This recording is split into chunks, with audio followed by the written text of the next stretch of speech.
So welcome back to more Big Book of the Orks as we go through, well, what we now know is certainly the index, because we now know that codexes are coming. So take everything you see here from this point on now with a grain of salt, because things could change, and they most probably will. And we'll get to that when we finally get the codex in hand. But for the time being, we'll continue going through the indexes. So, War Bikers. War Bikers are now way more expensive than they should be. They've lost their cover ability. When they used to turbo boost, they gained cover, which used to help them out a lot. They can no longer jink because jink's no longer a thing, and if you add that turbo boost as well, it was a massive helpful save. And they were an amazing unit to get across the board, get in the enemy's face, while, you know, everything advanced behind them. Now, War Bikers now, however, massive change. So let's go through the stat line then, shall we? So, War Biker, movement of 14, weapon skill 3, ballistic skill 5+, strength 4, toughness 5, 2 wounds, 2 attacks, 6 leadership, and a 4+ save. So at least you're getting a 4+ save, which is not bad, not but either. So remember, your guy comes equipped. Each bike comes equipped with a slugger, a chopper, stick bombs, and rides a war bike equipped with 2 Daka guns. So your Daka guns, 18 range, 3 assault, well 6 since you've got 2, 5 strength, no AP, 1 damage. Meh, is my response to that. Even if you are firing, say, en masse, let's say you've got the maximum unit you are able to have and you're firing en masse, you've still got to deal with that +5 ballistic skill. And yeah, you will hit because you are firing something en masse with 6 dice to a model. That's still a lot of dice you're throwing out. And as we've said before, it's all about quantity, not quality, when it comes to orc shooting.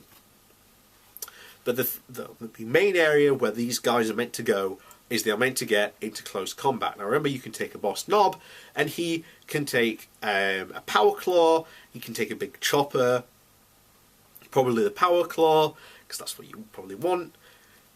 It does much better, and we've already gone through the slugger, chopper, stick bombs, and again, there's nothing special. They've only got the Here We Go and the Mob Rule. Other than that, that's it. That's essentially your War Bikers. More expensive than they should be compared to last edition. Save your points, put them into boys. Remember, boys before toys is the maxim has come back in a big way this edition. So now we move on to the War Tracks. So, War Tracks, it's basically meant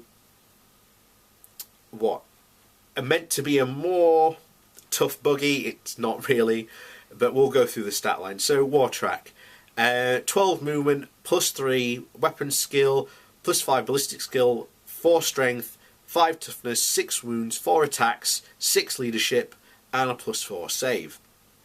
And you get, for your weapon choices, you get a twin big shooter, which is 36-inch range, assault 6, strength 5, no AP, 1 damage, and you get a rack of rockets, which is 24-inch range, 2 assault, 8 strength, -2 AP, 3 damage.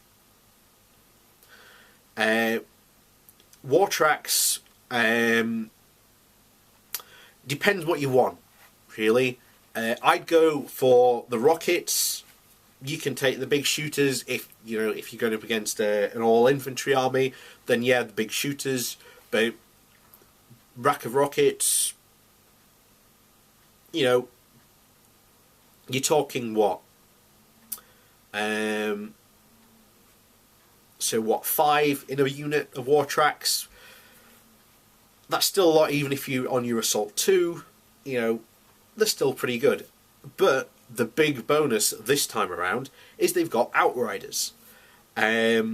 So During deployment, you can set up a unit of war tracks on the enemy's flanks instead of placing them on the battlefield. At the end of any of your movement phases, the war tracks can race to encircle the foe. Set them up so that each model is touching a battlefield edge and is more than 9 inches away from enemy models. So they're a nice flanking unit. You can use the rockets to harass the enemy vehicles. Remember, you've still got that +5 ballistic skill to deal with.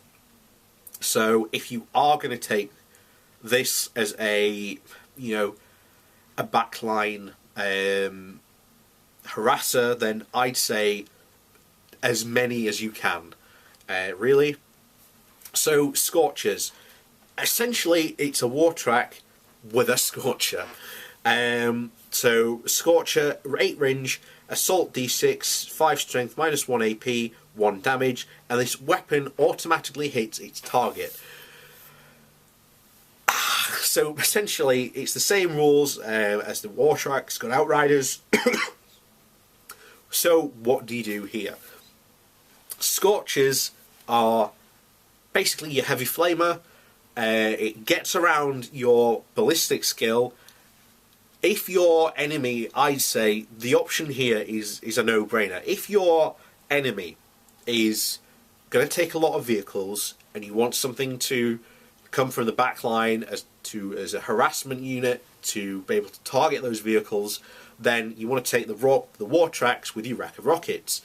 If they're running all infantry, so Tyranids, Genestealer Cult, maybe they're doing a foot-slogging Imperial Guard.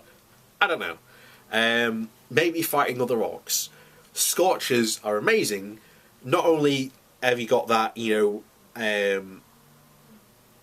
that instant hit, but you've also got it on Overwatch as well. Remember, these have got 4 attacks, so they're not slouching when it comes to, attacking back. And then you get war buggies. And war buggies have had a very, turbulent relationship, I'd say. These things would used to, the common parlance was that they were made of, paper, because they would literally fall apart the second the enemy blew at them. However, they're slightly better, and I'd say if you're going to use war buggies, use them as cavalry.